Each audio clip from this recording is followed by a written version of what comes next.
မိတ်ဆွေများအားလုံးပဲမင်္ဂလာပါခင်ဗျာကျွန်တော်အခုလောလောဆယ်မနက်ဖြန်ကြာသာပတိနေ့မှာကုသမဲ့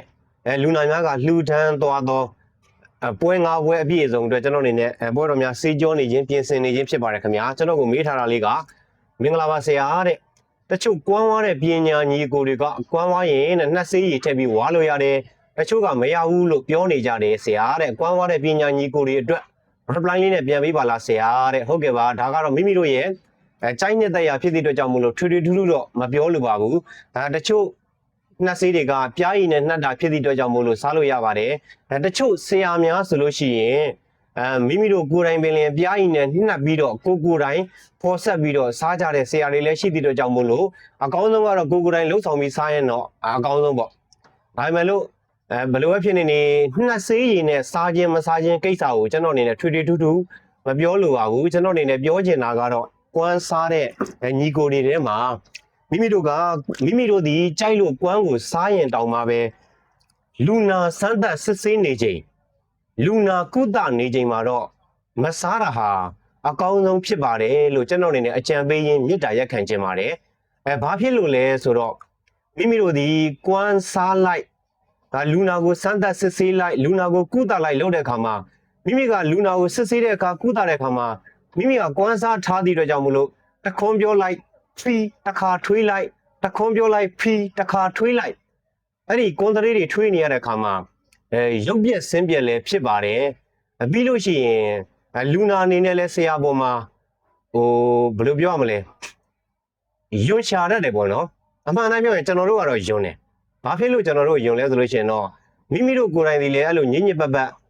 အဲ့လိုကြီးကိုးစားတဲ့ဆရာတွေကိုညစ်ပတ်တယ်လို့ပြောတာမဟုတ်ဘူးเนาะအဲ့ဒီလူနာစစ်ဆေးကုသချိန်မှာတော့မလုပ်စေချင်ဘူးမစားစေချင်ဘူးဘာဖြစ်လို့လဲဆိုတော့လူနာဒီလည်းယွန်းတတ်ပါတယ်မိမိတို့ကစကားတစ်ခုနှုတ်ထွက်လိုက်တဲ့အခါမှာမိမိတို့နှုတ်ကနေထွက်သွားတဲ့အဲ့ဒီကွမ်းသွေးတွေလူနာကိုဆင်လိုက်ရင်လည်းဆရာတယောက်အနေနဲ့သိခါလဲကြပါတယ်အဲ့ဒီလူနာကလည်းဆရာပေါ်မှာကြီးညိုမှုလဲရော့သေးပါတယ်ဒါကြောင့်မို့လို့ကျွန်တော်အနေနဲ့မေတ္တာရက်ခံပြီးတော့အကြံပြုပေးခြင်းဖြစ်ပါတယ်ခင်ဗျာအဲ့တော့မိမိတို့ကစားခြင်းတယ်ဆိုလို့ရှိရင်လည်းစမ်းသပ်စစ်ဆေးချိန်မှာမစားပါနဲ့ကုသချိန်မှာမစားပါနဲ့မိမိတို့တယောက်တည်းရှိတဲ့ချိန်မှာကြိုက်တယ်လို့စားလို့ရပါတယ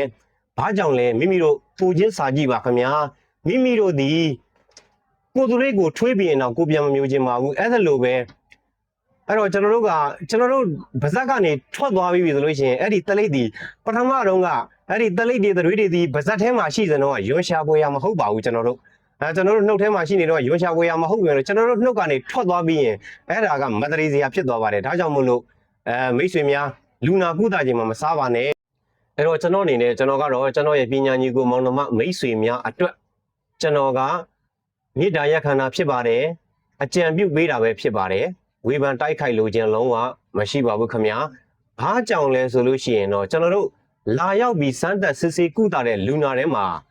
လူနာတွေဒီအလွှာတလာတွေကလာတာမဟုတ်ပါဘူးခင်ဗျာအောက်ခြေအလွှာလာတယ်အလယ်လက်တန်းသားလာတယ်အထက်တန်းလွှာကနေလည်းလာတယ်ဘယ်လိုပဲလာတဲ့ပုံကိုယ်တွေထဲမှာအောက်ခြေလူတန်းသားဖြစ်ပေမဲ့လို့လေအဲ့ဒီပုံကိုယ်တွေထဲမှာကွမ်းမစားဆေးမတော့အရက်မတော့တဲ့ပုံကိုယ်တွေလည်းရှိတယ်အဲ့တော့အဲ့ဒီကွမ်းစားဆေးတော့အရက်တော့တာကိုယွံမုံတဲ့ပုံကိုယ်တွေလည်းရှိတယ်အဲ့ဒီတော့မိမိတို့ကစမ်းသပ်စစ်ဆေးနေချိန်မှာထိုလူနာတွေကအဲ့ဒါတွေကိုယုံမုံတဲ့ပုံကိုယ်တွေလည်းဖြစ်တယ်ဆိုလို့ရှိရင်မိမိတို့စမ်းသပ်စစ်ဆေးနေခြင်းမှာအားလုံးမျိုးတွေလုပ်တယ်ဆိုလို့ရှိရင်အကယ်၍များဒါကတော့မကြုံဘူးသေးပေမဲ့လို့မကြုံဘူးလို့ပြောလို့မရဘူးဆရာကိုစော်ကားတာမျိုးတွေကြုံလာနိုင်တယ်ပေါ့ဒါကြောင့်မို့လို့မစားတာကတော့လူနာစစ်ဆေးကုသနေခြင်းမှာပြောတာနော်မစားတာအကောင်းဆုံးပဲဖြစ်ပါတယ်ကျွန်တော်တို့ဒီဂိုင်းတော်မှာလည်းပဲမိမိတို့ကလူနာစမ်းသပ်စစ်ဆေးရန်တွားရောက်သည့်အခါတော်၎င်းကုသသည့်အခါတော်၎င်းနဲ့မိမိတို့ဒီတဲ့ခြေလက်စသည်တို့ကိုတန်ရှင်းစင်ကြယ်စွာဖြင့်အဝတ်အစားကိုတန်ရှင်းတတ်ရစွာဝတ်ဆင်ပြီးမှလူနာစမ်းသပ်စစ်ဆေးရမယ်ကုသရမယ်လို့ဒိုင်းစည်းကမ်းတွေထဲမှာလည်းပါပါတယ်ဘာကြောင့်လဲမိမိတို့ကပီတီပေစုတ်တိစုပ်ပြတ်နဲ့တန်တန်ရှင်းရှင်းလက်တွေကလည်းမရှိဘူးဆိုလို့ရှိရင်လူနာတွေအထင်သေးမှဖြစ်သည့်အတွက်ကြောင့်မို့လို့ဒိုင်းစည်းကမ်းတွေထဲမှာထိုကဲ့သို့သတ်မှတ်ချက်ကလေးတွေပါပါတယ်အဲ့တော့မိမိတို့လက်ကတန်ရှင်းစင်ကြယ်မှုမရှိဘူးလက်တွေမှာကြီးတွေလည်းပိတ်နေတယ်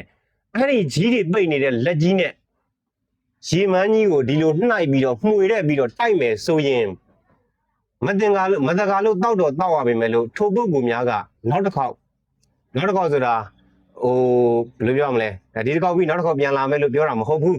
နောက်ထပ်တခြားသောပုံကိုယ်တွေကိုတခြားသောလူနာတွေကတခြားတစ်ဆင့်ပွားပြီးတော့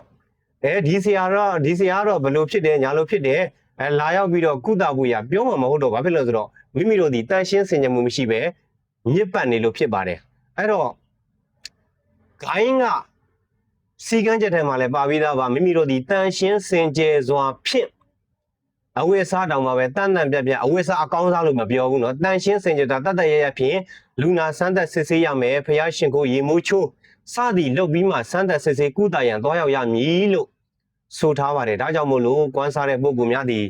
ကွမ်းမစားနဲ့လို့လုံးဝမပြောဘူးကွမ်းစားတာကမိမိတို့တယောက်တည်းနေချိန်မှာတီးတန့်ဖြစ်ချိန်မှာစားပါလူနာရှိချိန်မှာမစားပါနဲ့ကျွန်တော်ရဲ့အဖဆရာကြီးဦးသိန်းစောထွန်းဒီပလင်ကျွန်တော်ရဲ့ပညာကြီးကိုဆရာမဟိတ်ဒီလင်းဆရာရွှေဦးစိုးစသည်တို့ကိုကွမ်းဖြတ်ခိုင်းပါတယ်ခင်ဗျာ